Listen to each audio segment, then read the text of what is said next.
नमस्कार, स्वागत है आपका हमारे यूट्यूब चैनल पर। देखिए, आप वज़न दिवस के पास आ चुके हैं, तो वज़न को कैसे भरेंगे और आपकी एमपीआर रिपोर्ट पे कितना बड़ा असर पड़ने वाला है, वो नया नियम क्या है, वो भी आपको बताएँगे। तो वीडियो के साथ पूरा लास्ट तक बने रहेगा और अपने उस डाटा को गलत होने से ज़रूर बचाएगा। जब आप इस वीडियो को पूरा देखेंगे, एक-एक बिंदु को समझेंगे, तो आपको समझ में आएगा कि वो क्या नया अपडेट है जो आपकी एमपीआर रिपोर्ट पे असर करने वाला है। तो वीडियो को पूरा लास्ट तक देखिएगा।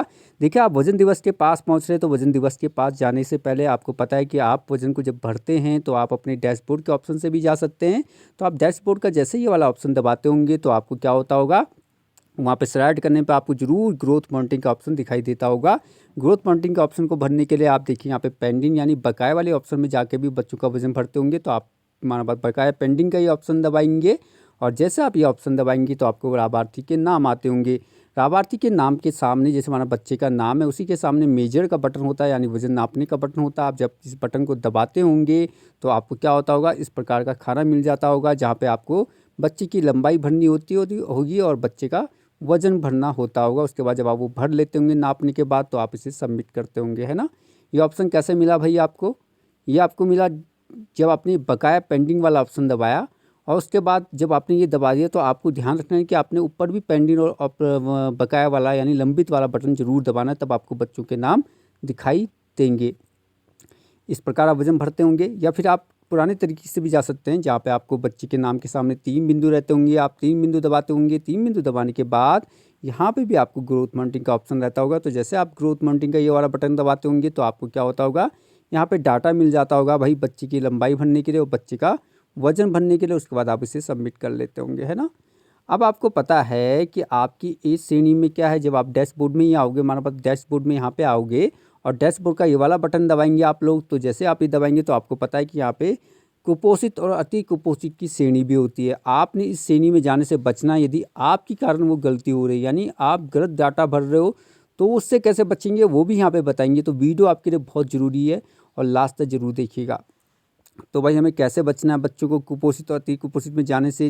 केवल वो मिस्टेक हो रही है यदि आपकी टाइपिंग से यानी आप गलत डाटा भर ले रहे हैं, तो ये चीज़ का आपको ध्यान रखना है। यदि आपसे गलती से कोई डाटा भर गया है, आपको लगता है कि हमने गलत भर दिया है, तो आपने क्या और सुरक्षित कर दिया है, तो आपने क्या करना है, जिस दिन आपने डाटा भरा है वजन दिवस का, उसके ही अगले दिन जाना है और उस डाटा को सही कर देना है। यानी आपने वापस जाना है बच्चे के वजन भरने के लिए, यदि आपकी टाइपिंग मिस्टेक हो गई है, और आपने वहाँ जाकर अपना वो डाटा सही कर लेना अगले दिन, है ना। उसी दिन नहीं होगा, आपने नेक्स्ट दिन जाना है और वो डाटा सही कर लेना, यानी उसकी सही लंबाई भर लेनी और सही वज़न भर लेना है अगले ही दिन।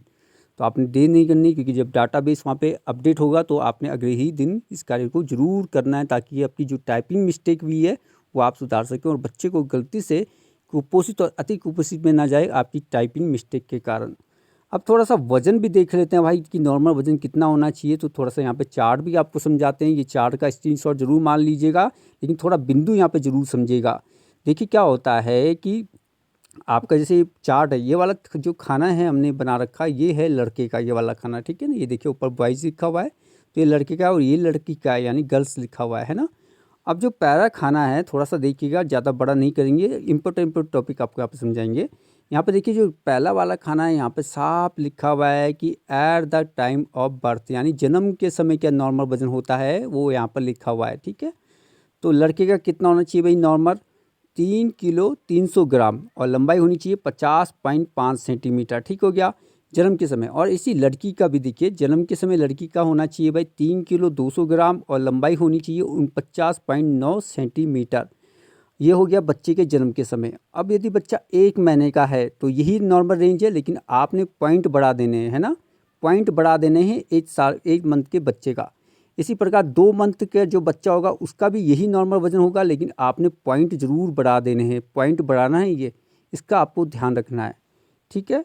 इसी प्रकार देखिए अब हम चले जाते हैं 3 महीने वाली इस कैटेगरी में, है ना। यहाँ पे देखिए तो 3 महीने में क्या है बच्चे का, लड़का होगा तो यहाँ पे देखिए लड़का होगा तो 6 किलोग्राम उसका नॉर्मल वजन होगा, जबकि लंबाई होगी 61.1 सेंटीमीटर। लड़की होगी तो नॉर्मल वजन होगा 5 किलो 400 ग्राम और लंबाई होगी 60.2 सेंटीमीटर। यदि वो 4 महीने का बच्चा होगा तो आपने पॉइंट बढ़ा देने, तो नॉर्मल जो बच्चा होगा वो आपने उसके पॉइंट बढ़ा देने हैं, ठीक है ना। इसी प्रकार 5 महीने का होगा तो वो यही होगा, लेकिन आपने क्या करना है, सेंटीमीटर जो ये हैं ये पॉइंट आपने ज़रूर बढ़ा देने हैं किलोग्राम और सेंटीमीटर के। अब चले जाते हैं, हमने बता दिया आपको 3, 4, 5 का हो गया। अब चले जाते हैं हम 6 मंथ का बच्चा होगा। 6 मंथ का बच्चे का नॉर्मल जो वज़न होगा लड़के का 7 किलो 800 ग्राम होगा, लंबाई होगी 67.8 सेंटीमीटर। जबकि लड़की होगी तो नॉर्मल वज़न होगा 7 किलो 200 ग्राम, जबकि लंबाई होगी 66.6 सेंटीमीटर। यदि वो बच्चा 7 महीने का होगा तो यही नॉर्मल वज़न होगा, आपने पॉइंट बढ़ा देने, ठीक है। 8 महीने का होगा तो यही वज़न होगा, आपने पॉइंट बढ़ा देने हैं। अब चलते हैं 9 महीने के पास। 9 महीने में देखिए यहाँ पर 9 महीने का जो नॉर्मल वज़न रिपोर्ट है वो लड़का होगा तो 9 किलो 200 ग्राम उसका वज़न होगा, जबकि लंबाई होगी 72.3 सेंटीमीटर। जबकि लड़की होगी तो उसका नॉर्मल वज़न होगा 8 किलो 600 ग्राम, जबकि लंबाई होगी 71.1 सेंटीमीटर। अब वो 10 महीने का बच्चा होगा तो यही उसकी नॉर्मल मानक होगा, और लेकिन आपने पॉइंट बढ़ा देने हैं। 11 महीने का होगा तो यही नॉर्मल होगा, आपने उसके पॉइंट बढ़ा देने हैं। अब 1 साल का बच्चा होगा तो 1 साल का बच्चे का यहाँ पे लिखा हुआ है। 2 साल का होगा तो ये लिखा है, 3 साल का होगा तो ये लिखा है, 4 साल का होगा तो यहाँ पे लिखा है, 5 साल का होगा तो ये लिखा है, 6 साल का होगा तो ये लिखा है। आप इस फोटो का स्क्रीनशॉट मार लीजिएगा। अब आपको बताएंगे कि इसकी एम्पायर रिपोर्ट में कितना बड़ा असर पड़ने वाला है।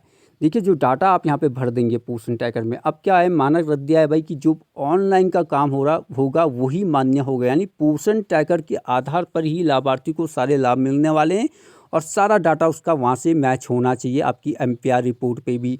तो आपने बिल्कुल भी गलती नहीं करनी कि आपकी टाइपिंग मिस्टेक के कारण कोई बच्चा सेम में चले जाए या कम वजन वाले बच्चे की कैटेगरी में चले जाए, यानी कुपोषित और अति कुपोषित श्रेणी में यदि आपने यहाँ पे बच्चों को दिखा दिया है तो आपको अपनी एम्पायर रिपोर्ट में भी उनको पंजीकृत करना पड़ेगा, दिखाना पड़ेगा। तो आपने विशेष ध्यान रखना है कि आपका यहाँ पे टाइपिंग मिस्टेक ना हो, और यदि हो गई है तो आपने अगले ही दिन जाकर उस डाटा को ज़रूर सही करके आना है, ताकि आपकी एम्पायर रिपोर्ट के आधार पर जब वो डाटा मैच हो तो उसमें अंतर ना मिले। तो आपको ध्यान रखना है भाई, आपकी मिस्टेक नहीं होनी चाहिए, टाइपिंग की बड़े ध्यान से भरना है, जल्दीबाजी नहीं करनी है। और चार्ट का ज़रूर स्क्रीनशॉट मार लीजिएगा, हमने आपको थोड़ा बहुत समझा दिया है। जहाँ पे आपका पहला वाला खाना है वो आपका 0 महीने का बच्चे का यानी जन्म के समय का मानक रखा हुआ है, और साथ में 1 महीने का और 2 महीने का मानक भी पहली पंक्ति पर है। जबकि दूसरी पंक्ति पर क्या है, 3 महीने का बच्चे का मानक रखा हुआ है, 3 महीने का बच्चे का मानक रखा है तो 4 महीने का 5 महीने का मानक भी वही है। तीसरी पंक्ति में 6 महीने का मानक रखा हुआ है, लेकिन 7 महीने का 8 महीने का मानक भी वही है। यहाँ पर चौथी पंक्ति में 9 महीने का रखा है, लेकिन 10 महीने का और 11 महीने का मानक भी वही है। बस आपने उनके पॉइंट बढ़ा देने जब आप उसका महीना बढ़ा रहे हो, इसका आपको विशेष ध्यान रखना है। हमारी इस वीडियो को जरूर लाइक कीजिएगा, अपने प्यारे प्यारे कमेंट जरूर दीजिएगा। जिनको एक काले रंग का सब्सक्राइब का बटन दिखाई दे रहा है वो इस बटन को जरूर दबा के जाएगा, जिनको लाल रंग पे दिख रहा है वो इस बटन को जरूर दबा के जाएगा, और चैनल को जरूर सब्सक्राइब कीजिएगा।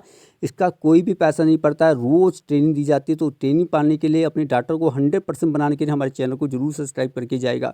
चलिए मिलेंगे जल्दी ही नए टॉपिक के साथ, तब तक नमस्कार, धन्यवाद।